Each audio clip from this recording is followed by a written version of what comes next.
दोघांनीही दूरवर नजर फिरवली, पण त्यांना जवळपास कोणतंच गॅरेज दिसलं नाही. एक बाईकवाला त्यांच्या उलट्या दिशेने येत होता. त्यांनी त्याला हात करून थांबवलं आणि विचारलं की जिथून तो आलाय तिथे एखादं गॅरेज आहे का. तो म्हणाला, हो, इथून जवळपास 1 किलोमीटर अंतरावर एक गॅरेज आहे. सहाय्यकाने त्या माणसाला मदत करण्यासाठी विचारलं, पण तो घाईत असल्यामुळे त्याने मदत करण्यासाठी नकार दिला. थोडा वेळ दोघेही कोणीतरी येते का म्हणून वाट पाहू लागले. तिन्ही सांज होऊन गेली होती, म्हणून कोणी पटकन भेटेल ह्याची शाश्वती कमी होती. जवळपास 1 तास वाट पाहिल्यानंतर त्यांना एक सायकलस्वार दिसला. ते ज्या दिशेला जात होते त्याच दिशेने तो मुलगा जात होता. साधारण 16 ते 17 वर्षांचा असेल तो मुलगा. तो जवळ आल्यावर सहाय्यकाने त्याला सगळं सांगितलं आणि मदतीसाठी विचारलं. तो काहीही विचार न करता मदतीला धावून आला आणि सहाय्यकाला गॅरेजपर्यंत घेऊन गेला. तिथे त्याला सोडून तो आपल्या वाटेने निघून गेला. सहाय्यकाने गॅरेजवाल्याला सर्व सांगितलं. तो येण्यासाठी तयार झाला, पण तो गॅरेजवाला खूप पैसे मागत होता. सहाय्यकाने खूप विनवणी केली, भाव कमी करायला सांगितला, पण तो तयार झाला नाही. पण शेवटी नाईलाजाने गरज असल्याने सहाय्यकही तयार झाला.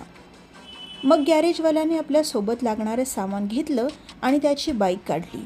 ते सामान सहाय्यकाला पकडण्यासाठी दिलं आणि मग दोघे बसून ट्रक जिथे होता त्या दिशेने निघाले. साधारण 10 मिनिटांनी ते तिथे पोहोचले. मग गॅरेजवाल्यानं आपलं काम सुरू केलं. जवळपास 15 ते 20 मिनिटांनी त्यानं त्याचं काम संपवलं. ठरवल्याप्रमाणे त्याला त्याची रक्कम देण्यात आली आणि मग तो निघून गेला. हे दोघेही ट्रक दुरुस्त झाल्याबरोबर पुन्हा निघाले. त्यांचा खूप वेळ वाया गेला होता. ह्यावेळी सहाय्यक ट्रक चालवत होता. रात्रीचे 10 वाजले होते. दोघंही खूप थकले होते, म्हणून एक छोट्या हॉटेलात जेवायला थांबले. जेवण झाल्यावर लगेच त्यांचा पुन्हा प्रवास सुरू झाला. आता फक्त 1 तास बाकी होता. पुढील 1 तासात ते त्या गावात पोहोचणार होते जिथे त्यांना माल पोहोचवायचा होता. आता रात्र बरीच झाली होती, त्यामुळे अंधार भरपूर पसरलेला होता. रस्त्यावरची गर्दीही आता विरळ झाली होती. कधीतरी एखादं वाहन जात होतं. ह्यांचा ट्रक झपाट्याने पुढे चालला होता. अचानक एक बाई ट्रक समोर आली. सहाय्यकाने जोरात ब्रेक लावला.